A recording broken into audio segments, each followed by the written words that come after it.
네, 안녕하세요. 주식은 역시 기리기리새 기리씨입니다. 안녕하세요, 기름들. 자, 기름들 주말 잘 보내고 계신가요? 오늘은 조금 가볍게, 하지만 그 내용은 가볍지 않은 한 가지의 투자법에 대해서 공부를 해보도록 하겠습니다. 자, 이 방법은 지난주에 3프로에서도 살짝 소개가 되었었는데요. 한번 어떠한 투자 방법인지, 그리고 어떻게 하면 9년 동안 승리를 했는지 깔끔하게 확인을 해보도록 하겠습니다. 같이 공부하시죠. Let's get it!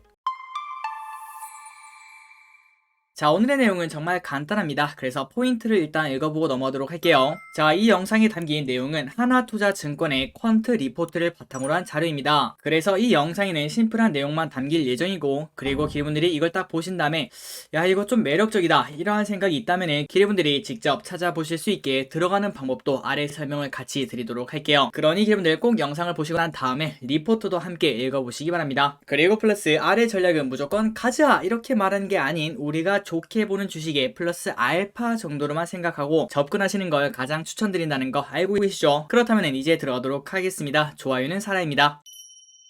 이번 달 11월 1일에 나온 리포트를 보도록 하겠습니다. 하나투자증권 퀀트 시그널 65 하나투자증권에서 나온 리포트고요. 9년 동안 지지 않았던 전략이라고 합니다. 지수가 연일 올라갈 때는 잘 나가는 종목을 쫓아서 기다리면 수익으로 연결이 되었습니다. 올해 초라고 볼 수 있겠죠. 그런데 최근처럼 코스피가 3천 근방에 붙은 뒤로는 기다리는 게 쉽지 않다고 합니다. 시장의 분위기가 조금만 변해도 오르고 내리는 종목이 빠르게 교체가 되기 때문이죠. 그 말을 다시 말하자면 수익 내기도 어렵고 종목 선별도 어려워졌다는 의미가 됩니다. 그래서 지금 같은 시기에 이러한 투자 방법이 어떤가 이렇게 제시를 하고 있는데요. 바로 실적을 보는 겁니다. 이 부분은 매우 당연하고 그 다음에 본질적이라고 볼 수 있겠죠. 그래서 투자자들이 불확실성을 조금 낮춰야 되는데 그 방법 중 하나는 바로 성장률을 매우 보수적으로 보는 것이라고 합니다. 기리분들이 아시다시피 한 종목에는 정말 많은 증권사가 리포트를 발행하는데요. 그런데 그 와중에서 가장 비관적이고 그리고 낙관적인 숫자를 활용해 진짜 모멘텀에 주목을 하자 이렇게 말하고 있습니다. 자, 이 말이 무슨 소리일까요? 바로 그림을 통해서 보도록 할게요. 자, 기분들이 지금 현재 보시는 거는 LG전자의 올해와 내년 연간 순이익 예상치를 말합니다. 그리고 이렇게 빨간 점이 한 10개 정도씩 각각 찍혀 있는데요. 이게 뭔가 봤더니 이렇게 왼쪽에 있는 거는 LG전자의 올해 예상 연간 순이익이고요. 그리고 오른쪽은 내년 연간 순이익을 말합니다. 그런데 그 차이가 절대 작지는 않습니다. 그래서 여러가지 증권사가 있는데 이게 뭐가 맞을지는 결국 시간이 지나봐야 알 수 있겠죠. 그런데 이 투자 방법은 여기서 가장 보수적으로 보자고 하는데 그걸 어떻게 보는가 봤더니 자, 올해 같은 경우는 가장 낙관적인 수치를 보고요. 그 다음에 내년에는 가장 비관적인 수치를 본다고 합니다. 그러니까 이렇게 보자면 올해부터 내년까지 성장을 하는 퍼센트가 가장 비관적으로 보는 방법이라고 볼 수 있겠죠. 그래서 그렇게 가장 비관적인 걸 구해보니까 LG전자의 내년 연간 순이익 성장률이 32.3%가 나오는 걸 우리가 볼 수 있습니다. 그러니까 엄청나게 비관적으로 봐도 이 정도나 성장을 한다는 거겠죠. 그런데 실제로는 아마 이렇게 될 확률은 거의 없을 겁니다. 우리가 보통 비교를 할 때는 21년 평균값 이 중간이라고 볼 수 있겠죠. 그리고 22년 평균값 이 중간을 보고 이 두 개를 비교하는 게 가장 맞을 확률도 높고 그리고 조금 더 긍정적으로 볼 수 있을 것 같습니다. 하지만 최근 같은 장에는 매우 보수적으로 선별적으로 봐야 되기 때문에 이런 식으로 21년은 최고치 그 다음에 22년은 최저치를 본 다음에 그 두 개를 비교하는 가장 비관적인 진짜 모멘텀을 찾아보겠다는 거겠죠. 자, 여러분들 여기까지 이해가셨죠? 그 다음으로 넘어가도록 하겠습니다. 방금까지 설명드렸던 게 바로 진짜 모멘텀입니다. 진짜 모멘텀을 가진 종목은 내년을 가장 비관적으로 바라보는 예상치가 올해 가장 낙관적으로 전망하는 예상치보다 높은 종목이라고 하는데요. LG전자를 올해와 내년 컨센서스로 비교하자면 내년 성장률이 무려 117%나 되지만 진짜 모멘텀으로 보자면 32.3%밖에 되지 않는다고 합니다. 그런데 이것만 해도 엄청나게 훌륭하다고 볼 수 있겠죠. 그래서 이렇게 두 가지 차이가 엄청나게 큰데요. 그 이유가 뭐라고요? 실적 모멘텀을 보수적으로 보기 위해서 누르고 누른 값이라고 볼 수 있겠죠. 그리고 이게 진짜 의미가 있나 그걸 봤는데 수익으로도 연결이 된다고 합니다. 매년 진짜 모멘텀 값이 가장 높은 상위 10개 종목의 6개월간의 평균 성과를 산출한 결과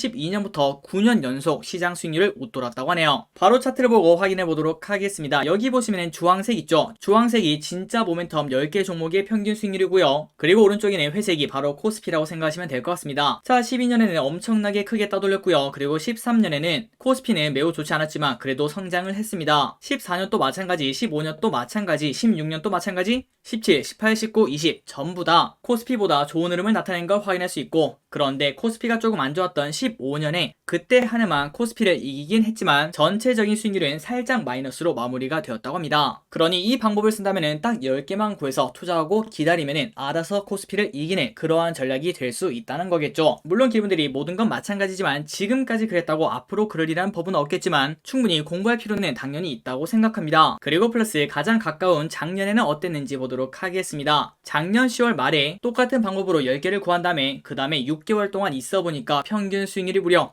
50.5%나 나왔다고 하네요. 물론 그동안 코스피는 많이 올랐습니다. 38%나 올랐죠. 그런데 그 와중에 이 기업들은 평균 50%나 올랐으니까 그만큼 많이 오른 코스피를 10%나 따돌렸다는 소리가 됩니다. 그래서 그 기업들이 뭐가 있나 봤더니 대우건설 146% 상승, 아모레퍼시픽 71% 상승, 현대백화점 56% 상승, 기아 52% 상승, 그리고 삼성 SDI, 한원시스템 이러한 기업들도 좋은 흐름을 만들었다는 걸 확인할 수 있죠. 그렇다면 이제 우리가 궁금한 건 이거죠. 오케이 이제 알았어. 그러니까 이렇게 투자하면은 최근 9년간 코스피를 이겼다는 거지. 오케이 한번 참고를 해볼게. 그렇다면은 그 10개가 뭔지 빨리 알려줘봐. 현기증 난단 말이야. 그래서 그 결과를 바로 보도록 하겠습니다. LG전자 32% 증가하고요. NC소프트 25% 증가, 하이브 24% 증가, FNF 19% 증가, 현대위아 18% 증가, 농심 9.9% 증가, 오리온 3.2% 증가, LG생활건강 1.6% 증가, 한우시스템 0.9% 증가, 고려아연 0.8% 증가. 그런데 이걸 보니까 조금 아쉽긴 합니다. 아무리 보수적으로 봤다고 해도 그런데 상위 10개 중에 10등이 0.8%밖에 증가를 안 한다고? 이러한 생각을 충분히 할 수 있을 것 같습니다. 자, 이러한 결과가 나온 이유가 뭘까요? 맞습니다. 올해가 너무 좋았다는 거겠죠. 그러다 보니 올해에 비해서 내년에는 성장률이 그렇게 높은 기업들이 많지 않다는 겁니다. 이걸 보니까 최근 증시가 나쁜 이유를 알 수 있을 것 같네요. 어쨌든 상위 10개를 꼽아보자면 이렇게 10개를 볼 수 있고요. 그 중에 최근 들어 하이브 그 다음에 FNF가 엄청나게 오르고 있는데 그 이유가 역시 실적 때문이구나 이러한 생각도 해볼 수 있을 것 같습니다. 그렇다면 다른 기업들 LG전자, NC소프트, 현대위아, 농심, 오리온 이런 기업도 충분히 공부를 해볼 필요가 있다고 볼 수 있겠죠. 그리고 다음으로 11등부터 25등까지도 빠르게 보고 넘어가도록 하겠습니다. 넷마블, 한샘, 현대모비스, 호텔신라, 이노션, 제일기획, BGF 리테일, 아모레퍼시픽, 현대백화점, HDC 산업개발, CJ제일제당, GS건설, 한세실업, 삼성 SDI, 코스맥스 이러한 기업들이 상위에 랭커가 되었는데 그런데 오른쪽을 보니까 성장률이 오히려 떨어지는 걸 볼 수 있습니다. 그만큼 21년 실적이 좋았다는 증거겠죠. 그런데 우리가 지금 이걸 딱 봤을 때 아니 길이 그런데 성장률이 떨어지면 이거는 투자하면 안 되는 거 아니야? 이렇게 볼 수 있는데요. 하지만 아까도 말씀드렸다시피 이거는 매우 보수적으로 보고 있다는 거 그 예를 바로 보여드리도록 하겠습니다. 자, 일단 여기 보시면 호텔신라 있죠. 이 기업 같은 경우에는 마이너스 2.1%, 가장 보수적으로 봤을 때는 내년에는 이 정도 하락할 수 있다. 그러니까 성장률이 둔화가 될 수 있다. 이렇게 볼 수 있는데요. 그런데 우리가 네이버에서 찾아보면은 평균값이 나옵니다. 그 평균값을 보자면은 호텔신라의 당기순이익은 올해는 364억 원이고 내년에는 1333억 원입니다. 그리고 23년에도 엄청나게 성장을 해서 1900억이라고 하는데요. 그렇기 때문에 가장 보수적인 최대 최저를 비교했을 때 그때가 아닌 평균을 보자면은 이 정도의 차이가 날 수 있다는 걸 알려드리도록 하겠습니다. 그리고 플러스 제일기획도 마찬가지로 마이너스인데요. 그런데 여기 보시면은 당기순이익이 올해는 1888억 원, 그리고 내년에는 2092억 원으로 이 정도면은 10% 정도 성장을 한다고 볼 수 있겠죠. 그렇기 때문에 평균이랑 평균을 비교하면 이러한 결과가 달라질 수 있다는 거. 기리분들이 위 방법을 쓸 때 단순히 1등부터 10등까지 보는 게 아니라 기리분들이 최근 공부하시는 기업들 중에서 올해 평균 그리고 내년 평균을 딱 내봤을 때 가장 크게 성장하는 기업들 거기에 투자하는 방법도 충분히 가능성이 있다고 생각을 해볼 수 있습니다. 그 이유는 제일 처음에 말씀드렸다시피 주가는 결국 실적의 함수이기 때문이죠. 실적 없이 주가가 움직이지 않습니다. 그리고 기대감 때문에 올라가는 기업들도 결국은 그 기대감이 실적의 기대감이기 때문이죠. 자, 여기까지 1년에 한 번밖에 할 수 없는 그러한 투자법을 공부를 해봤습니다. 그러니 지금까지 딱 봤을 때 한 글자로 정리를 할 수 있을 것 같네요. 실적이네요, 실적. 그리고 추가적으로 한번 정리를 해보도록 하겠습니다. 첫 번째, 단순히 위 기업들을 공부하고 끝내는 것보다는 위와 같은 방식을 통해서 다른 기업들도 충분히 공부를 할 수 있을 것 같습니다. 그리고 21년 최고, 22년 최저 이러한 가장 보수적인 방법으로 비교를 했지만 평균도 충분히 할만하다 이러한 생각을 해볼 수 있고요. 기분들이 지금 현재 관심 종목이 전부 다 있을 겁니다. 그 기업들을 한번 네이버에 검색을 해보시고요. 실적 성장세가 가장 큰 기업이 어떤 기업인지 순위를 한번 매겨보시는 것도 좋을 것 같습니다. 그리고 마지막으로 절대 매수 매도 추천이 아니며 위에 보신 것처럼 코스피가 안 좋다면은 절대 수익률이 마이너스를 기록할 수도 있습니다. 그리고 우리가 전부 다 똑같이 삼성전자를 사더라도 전부 다 평단가가 다르지 않겠습니까?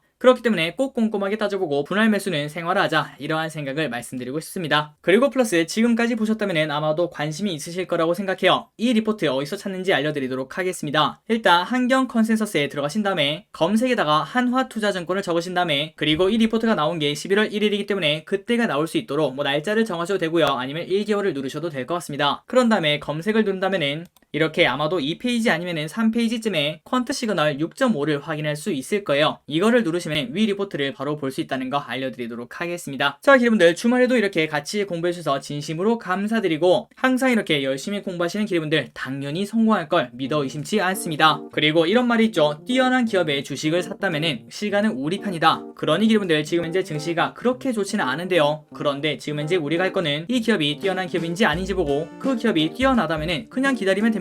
그 다음에는 알아서 시간이 해결해 주겠죠. 지금까지 기리셨습니다. 빠이요.